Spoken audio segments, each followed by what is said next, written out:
زلیخا نے جب دیکھا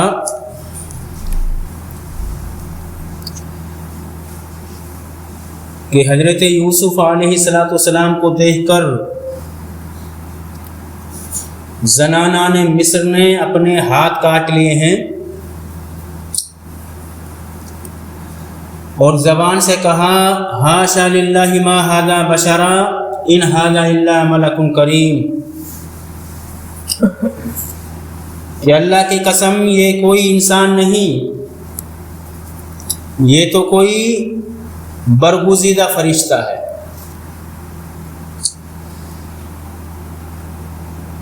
جب عزیز مصر کی بیوی نے ان عورتوں کا ریئیکشن دیکھا تو اسے حوصلہ ملا، اسے کچھ سہارا ملا۔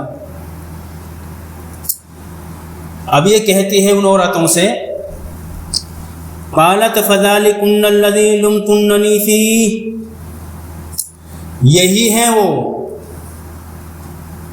کہ جس کے بارے میں تم مجھے لعن طعن کر رہی تھی، مجھے ملامت کر رہی تھی کہ ایک غلام پر فریفتہ ہو گئی ہے اور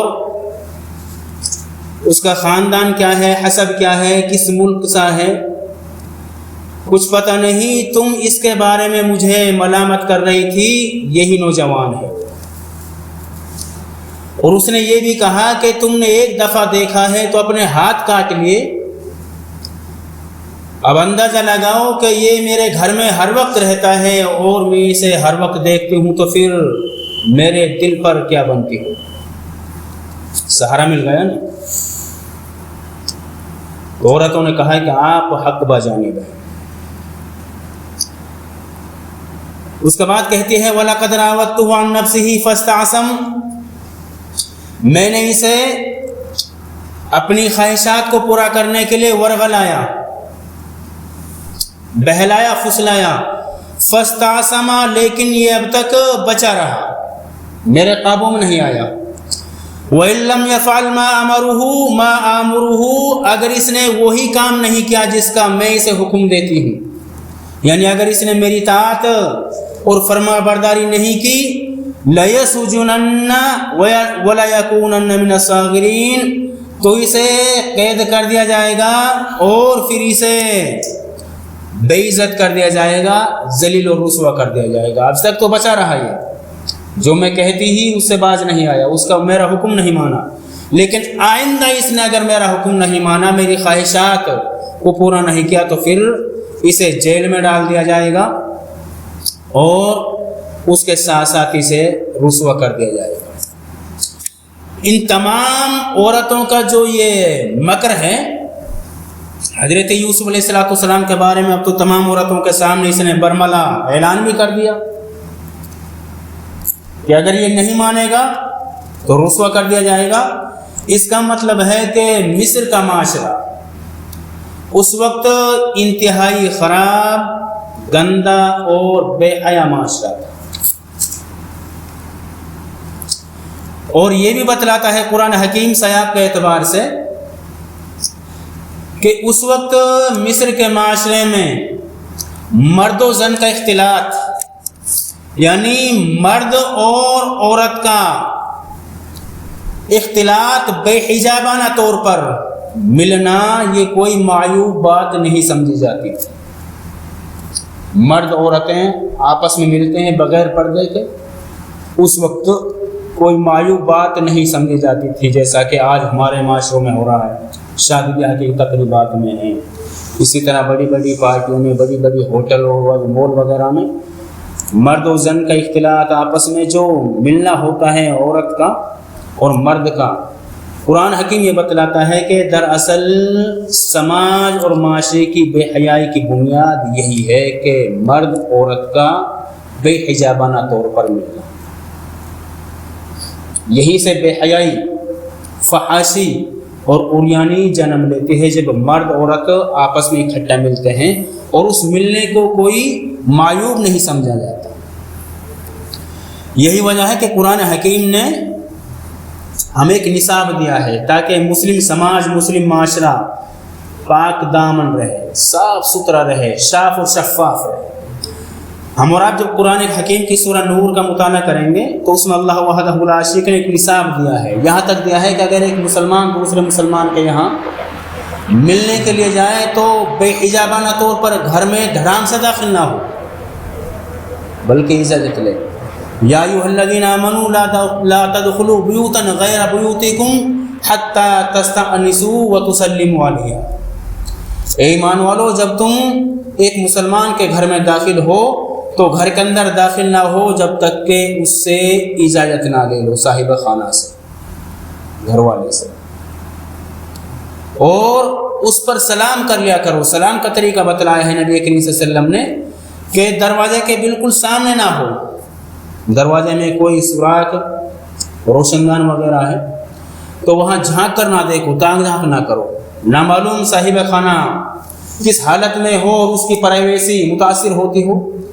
تو دائیں یا بائیں طرف سامنے سے، دائیں یا بائیں طرف ہو کر آپ 3 بار سلام کرو۔ اگر 3 بار میں بھی سلام کا جواب نہ آیا تو پھر لوٹ فرض طریقہ بتلایا جا رہا ہے کہ 3 بار سلام کرو، السلام علیکم ورحمۃ اللہ، جواب آ گیا تو ٹھیک، پھر دوسری بار کہو، پھر تیسری بار کہو، 3 بار میں بھی سلام کا جواب نہ ملے تو لٹا، یعنی دروازہ بالکل گیٹ کھول کر اندر سے دھڑام سے داخل نہ ہو۔ پہلے دور میں ہوتا تھا کہ لوگ اگر صبح کے وقت آتے ہیں یا صاحبہ حل خیر کہہ کر دھڑام سے گھر میں داخل ہو جاتے ہیں، شام کو آتے تو یا مسا حل خیر شام کو داخل ہو جاتے ہیں۔ قرآن نے اس پر قدغن لگا دیا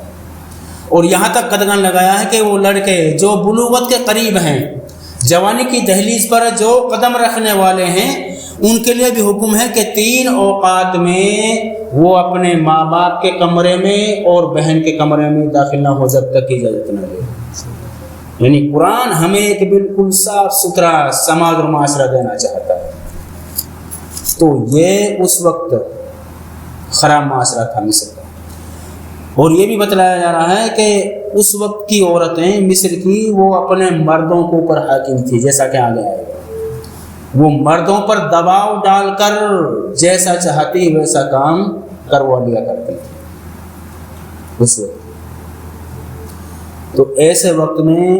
حضرت یوسف علیہ السلام اللہ وحدہ لا شریک سے دعا کر رہے ہیں۔ مفسرین یہ کہتے ہیں کہ پہلے ایک مصیبت تو پہلے آپ کے ساتھ تھی ہی، زلیخا پیچھے پڑی ہوئی تھی،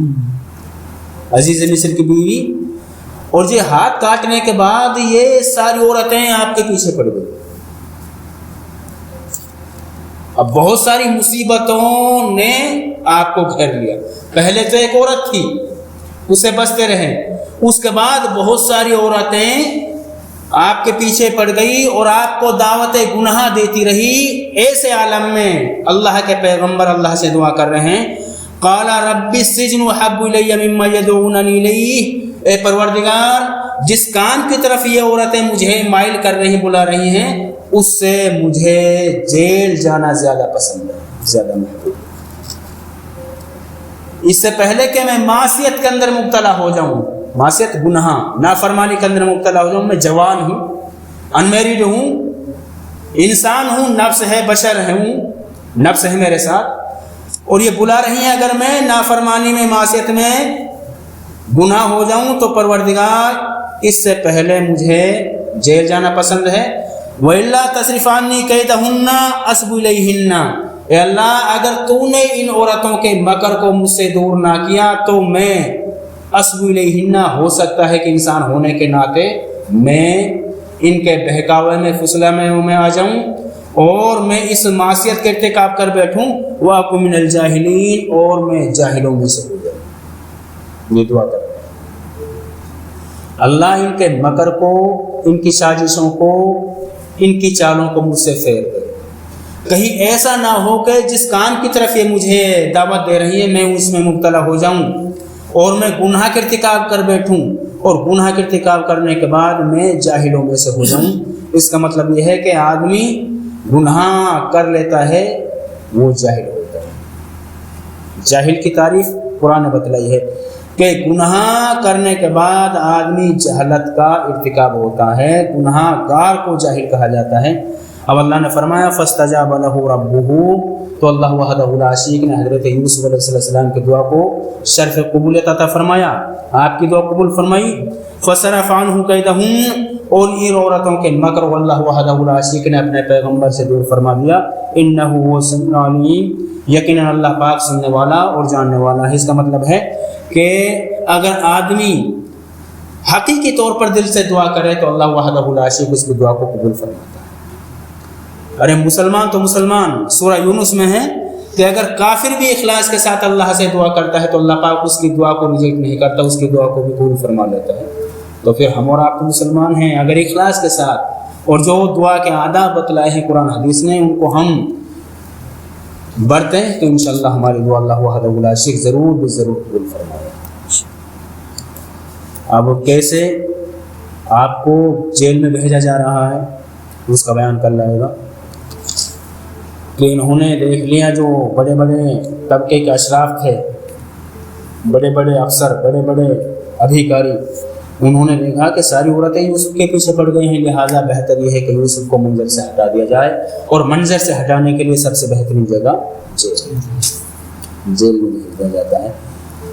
اس کا بیان کر لائے گا اللہ وحدہ لا شریک سے دعا کہ اللہ پاک ہمیں عمل کرنے کی توفیق عطا فرمائے۔ آمین۔